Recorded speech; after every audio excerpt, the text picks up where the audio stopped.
Dans un petit village africain, niché au bord d'une rivière claire et paisible, vivait Moussa, un jeune homme pauvre, mais d'une beauté rare.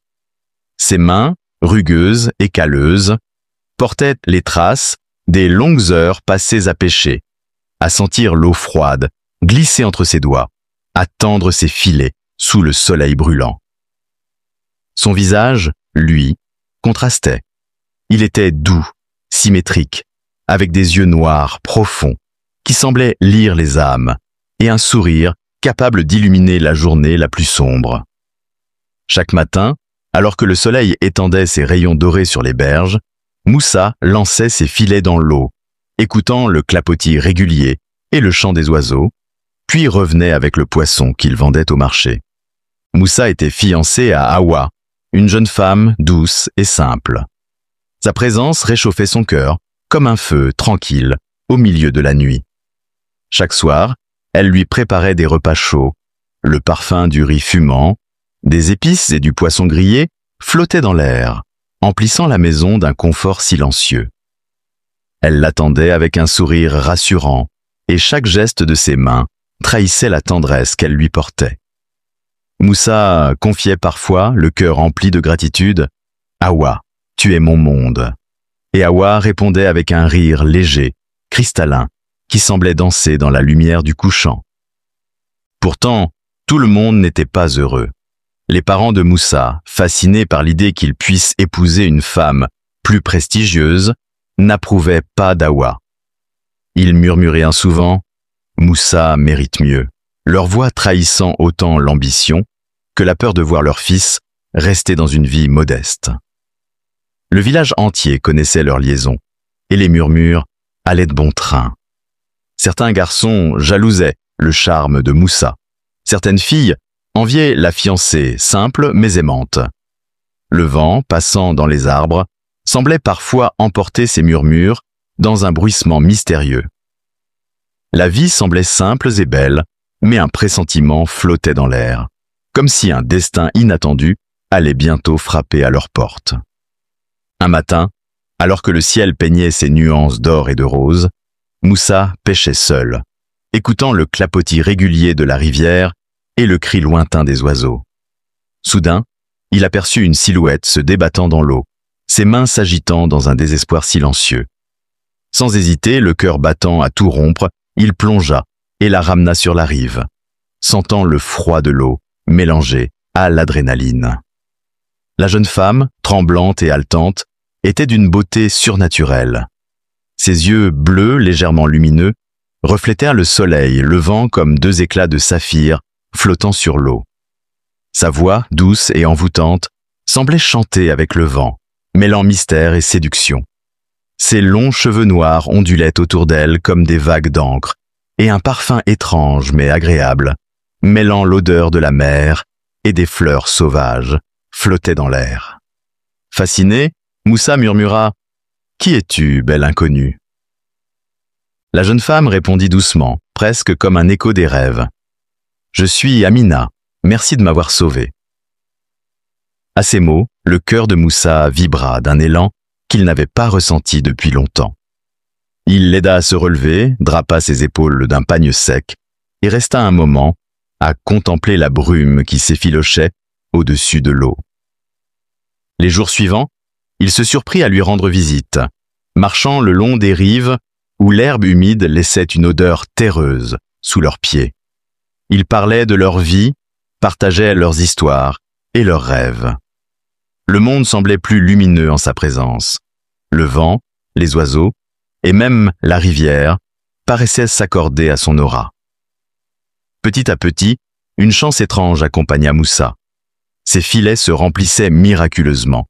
Les poissons venaient en abondance et des villageois des villages voisins affluaient pour acheter sa pêche. Chaque matin, il pensa d'abord à une coïncidence, mais le phénomène se répéta jour après jour. Les voisins murmuraient, intrigués et fascinés. « Regardez Moussa, il est chanceux comme jamais. » Même les marchands les plus durs en affaires souriaient en comptant ses pièces. Au fil des semaines, Moussa se surprit à attendre avec impatience les visites d'Amina. Ses pensées, autrefois tournés vers Hawa, commencèrent à se perdre dans le bleu hypnotique des yeux d'Amina. Chaque sourire, chaque geste semblait porter une étrange magie. Dans la solitude des matins calmes, Moussa se demandait « Pourquoi mon cœur bat-il si fort à chaque fois que je la vois ?» Le village entier remarquait le changement. Moussa semblait plus heureux, plus prospère, et sa chance continuait de croître. Ses parents, fascinés par cette opportunité, l'encouragèrent même à fréquenter cette mystérieuse jeune femme. Les chants des oiseaux paraissaient plus harmonieux lorsque Moussa se rendait à ces rencontres, et le parfum de la rivière semblait plus doux. Hawa, de son côté, ressentit un pressentiment inquiétant. Elle observait Moussa de loin, son cœur serré et douloureux, comme si chaque sourire échangé avec Amina lui arrachait un morceau d'âme. « Qu'a-t-elle de plus que moi ?» se demandait-elle, le souffle coupé et la gorge serrée. Ses mains tremblaient lorsqu'elle préparait ses repas, et parfois, elle s'arrêtait pour écouter les éclats de rire qui venaient de la rive, des éclats qui ne lui appartenaient plus. La jalousie, mêlée à l'amour, se faisait sentir dans chaque battement de son cœur. Un soir, Moussa prit Hawa à part. Sa voix était hésitante, son regard fuyait.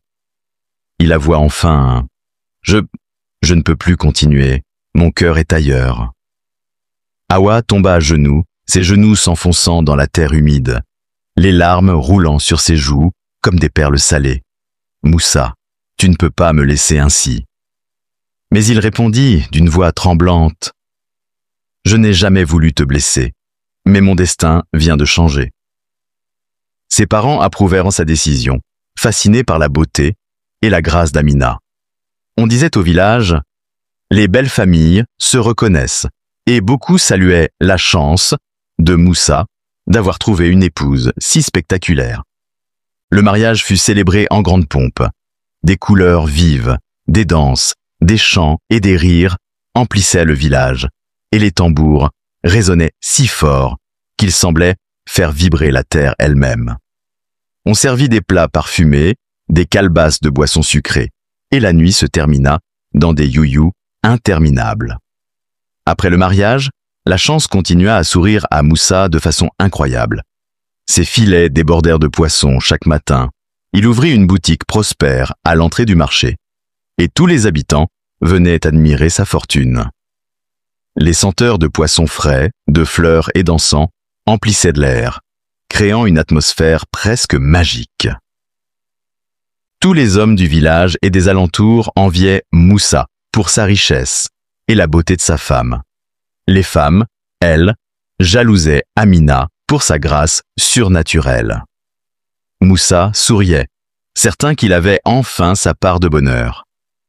Il offrit à ses parents une maison confortable, peinte à la chaux, avec des nattes neuves et des jarres remplies. Ses parents, aveuglés par la prospérité, ne remarquaient pas le malaise subtil qui s'installait en lui. Au début, rien ne semblait assombrir ce tableau. Chaque matin, Moussa lançait ses filets et revenait avec une abondance de poissons qui semblaient apparaître par magie, scintillant à la lumière du soleil comme des joyaux humides. Les clients se pressaient, la boutique ne désemplissait pas, et les marchandises circulaient comme si l'argent ne manquait jamais. La vie paraissait parfaitement ordonnée. Pourtant, peu à peu, une fatigue étrange s'insinua. Moussa pensa d'abord au surmenage. « Je dois me reposer », disait-il en riant. Mais jour après jour, la lassitude grandit. Ses bras perdirent leur force. Ses jambes tremblaient lorsqu'il transportait les filets. Il commença à manquer de souffle, même lors des tâches les plus simples. Il tenta de dissimuler ses malaises, souriant aux clients et continuant d'assurer la boutique, mais son corps le trahissait. Les nuits devinrent troublantes.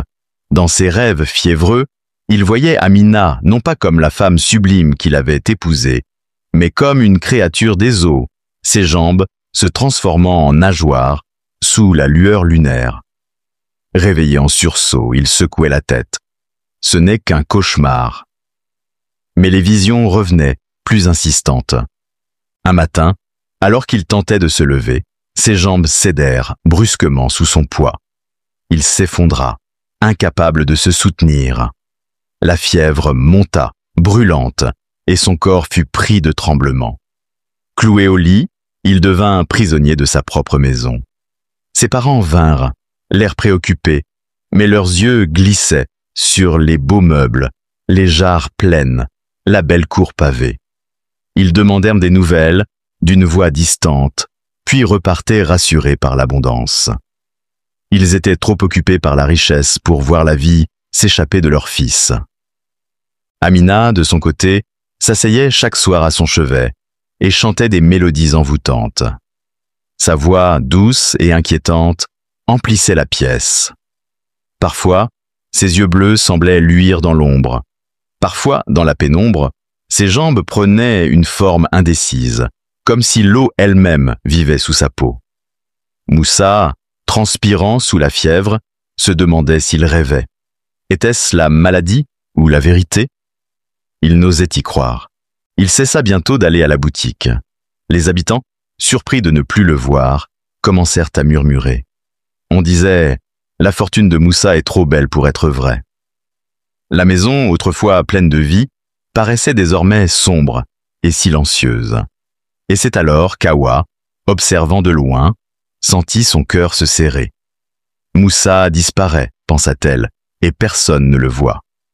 Un matin brumeux, Awa descendit vers la rivière avec sa calebasse pour y puiser de l'eau. Son cœur était lourd, rempli d'un mélange de douleur et d'espoir. Elle marchait lentement, respirant l'odeur humide des herbes et du bois mouillé. Arrivée près de l'eau, elle aperçut une silhouette. Amina, la mystérieuse épouse de Moussa. Elle baignait son corps pâle dans les reflets de la rivière. Sa peau luisait comme une perle, ses cheveux noirs glissaient comme une cascade d'encre, et ses yeux bleus captaient la lumière du matin. Awa la contempla d'abord avec une admiration mêlée de souffrance. Puis son regard s'arrêta. Sous l'eau claire, les jambes d'Amina s'étaient métamorphosées en une longue queue écailleuse, brillante, mouvante, telle celle d'un poisson géant. Des reflets verts et argentés ondulaient autour d'elle, hypnotiques, impossibles à nier. Awa porta ses mains tremblantes à sa bouche pour étouffer un cri. Son cœur battit si fort qu'elle crut qu'Amina l'entendrait. La créature se retourna brusquement, ses yeux sondant les buissons avec méfiance. Le silence pesa. Awa, cachée derrière un tronc, retint son souffle. Finalement, Amina détourna le regard et reprit son bain, persuadée que rien ne troublait son secret. Terrifiée mais déterminée, Awa s'enfuit aussitôt au village. Elle se précipita chez les anciens, la voix brisée. Elle raconta la queue de poisson, les yeux envoûtants, les murmures étranges. Le sage du village l'écouta longuement, puis dit d'une voix grave « Ce n'est pas une femme, c'est une Mami Wata. Elle dévore la vie de ton bien-aimé, lentement. Mais toi, tu peux lutter, pas par la force, seulement par la prière et par ta foi. » Dès ce jour, Awa se rendit chaque nuit près de la maison de Moussa. Cachée dans l'ombre, elle tombait à genoux, suppliant Dieu de libérer Moussa. Ses prières montaient comme des flammes invisibles, et plus elle priait, plus Amina sentait une résistance étrange autour de son emprise. Ses yeux brillaient de colère. Elle comprit qu'une autre puissance se dressait contre elle. Moussa, fiévreux, voyait parfois Awa par la fenêtre. Il croyait rêver en entendant sa voix murmurer, douce et ferme, appeler la lumière sur lui. Alors, une nuit, Amina décida d'en finir. Elle attendit que la lune soit haute. Le vent, lourd et humide, portait une odeur d'algues. Elle se pencha sur Moussa, dont le regard était voilé, et entonna un chant guttural. Ses notes semblaient faire vibrer l'air et appeler la rivière comme une bête docile. Elle le releva d'une force froide, le fit sortir dans la cour, puis vers le sentier qui menait à l'eau. Moussa la suivait comme un pantin, pieds nus dans la poussière. Awa, tapie dans l'ombre, les suivit en silence.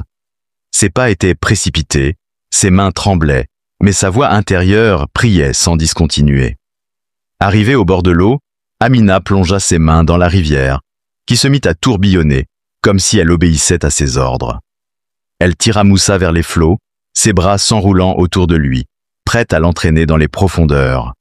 À cet instant, Hawa surgit, tomba à genoux sur la berge boueuse et cria d'une voix brisée mais puissante. « Seigneur, je t'en supplie, sauve Moussa, épargne son âme, que ta lumière l'arrache à ses ténèbres. » Ses larmes coulaient, ses mains s'agrippaient à la terre, son corps tremblait de toutes parts. La force de sa prière fit vibrer l'air. Une lueur invisible sembla entourer Moussa. Amina recula, ses yeux flamboyants vacillèrent, son chant se brisa dans un hurlement de rage. Elle tenta de plonger Moussa une dernière fois, mais ses bras perdirent leur force. Sa queue écailleuse se tordit convulsivement, puis, dans un cri perçant, elle disparut dans les flots, dissoute par une lumière que l'on ne voyait pas mais que tous sentaient. Moussa tomba sur le rivage, épuisé, ses jambes inertes. Son souffle était faible, mais il vivait. Hawa courut vers lui, le prit dans ses bras, ses larmes se mêlant à la boue et à l'eau. Il la regarda, et ses lèvres tremblantes murmurèrent « Hawa, tu m'as sauvé ». Il avait survécu, mais ses jambes, désormais, ne répondraient plus. Le prix avait été payé. Amina avait disparu, mais la trace de son emprise resterait inscrite dans le corps de Moussa. Les jours passèrent, et le village entier découvrit la vérité. Moussa, incapable de marcher, fut installé dans une petite chaise en bois que les charpentiers façonnèrent. Les roues grinçaient doucement sur le sable. Hawa, toujours à ses côtés, le poussait avec douceur à travers les chemins. Leur vie n'avait plus la fortune d'antan. Les grands filets pleins de poissons avaient disparu. L'or et les cadeaux ne coulaient plus. Mais dans leur maison simple régnait une paix profonde. Le matin, Hawa aidait Moussa à s'asseoir sous l'ombre d'un manguier. Il regardait la rivière de loin, un fil d'argent entre les herbes, et respirait l'odeur du bois, de la terre et du feu. Les villageois, en les voyant passer, baissèrent la tête, frappés par une leçon silencieuse. La beauté et la richesse peuvent séduire, mais elles cachent, parfois, un prix terrible. Le bonheur véritable se trouvait dans la sincérité de l'amour et la force de la foi. Quand les enfants demandaient pourquoi Moussa ne marchait plus, les anciens répondaient « Parce qu'il a regardé trop longtemps la beauté trompeuse, mais il a appris que la vraie richesse ne se mesure pas en poissons, ni en maisons, mais en vérité et en fidélité. » Snyond, Moussa, désormais, dirigeait la petite boutique assis derrière un comptoir bas. Il racontait parfois l'histoire aux clients venus de loin. « J'ai cru que la chance était un fleuve sans fin », disait-il d'une voix posée. « Mais il y a des eaux qui boivent les hommes, au lieu de les désaltérer. » Hawa souriait, et son sourire suffisait à remplir la pièce. Il vivait de peu, quelques paniers de poissons achetés aux autres pêcheurs, des herbes, des sauces. La malédiction avait volé ses jambes, mais leur amour avait sauvé son âme. Et chaque fois que la lumière du matin venait trembler sur la rivière, Moussa se souvenait. Il n'osait plus approcher seul des eaux, mais il n'éprouvait ni haine ni colère. Seulement une gratitude obstinée, celle d'un homme qui a failli se perdre et qui a été rappelé à la vie par une prière murmurée dans la nuit. Ainsi, le village garda longtemps la mémoire d'Amina, la Mamiwata aux yeux bleus, comme un avertissement posé au bord du monde. Certains enchantements brillent comme l'or, mais ne sont que des promesses de sable. Et lorsque le vent se levait au crépuscule, on disait qu'il portait encore, très loin, l'écho d'une voix qui chantait sur l'eau et le frémissement obstiné d'une prière plus forte que les profondeurs.